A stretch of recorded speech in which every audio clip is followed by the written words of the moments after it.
Interbank में dollar की कीमत में 1 रुपया 16 पैसे कमी हुई है। इंटरबैंक में डॉलर 220 रुपये 75 पैसे पर ट्रेड हो रहा है। पिछले कई रोज से डॉलर की कीमत मुसलसल नीचे आ रही है और रुपया मुस्तहकम हो रहा है। आज भी ये सिलसिला जारी है। इंटरबैंक में डॉलर की कीमत में आज 1 रुपया 16 पैसे कमी हुई है और डॉलर 220 रुपये 75 पैसे पर ट्रेड हो रहा है।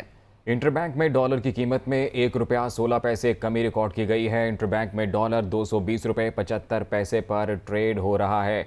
डॉलर के मुकाबले रुपए की कदर मुस्तहकम होती नजर आ रही है। इंटरबैंक में डॉलर की कीमत में आज 1 रुपया 16 पैसे कमी रिकॉर्ड की गई है। इंटरबैंक में डॉलर 220 रुपये 75 पैसे पर ट्रेड हो रहा है। गुज़िश्ता कई रोज़ से मुआशी अशारिये मस्बत रुझान शो कर रहे हैं और ये अच्छी खबर है कि इंटरबैंक में डॉलर की कीमत जो है उसमें कमी नज़र आ रही है और आज 1 रुपया 16 पैसे कमी वाक़ हुई डॉलर की कीमत में, जिसके बाद इंटरबैंक में डॉलर 220 रुपये 75 पैसे पर ट्रेड हो रहा है।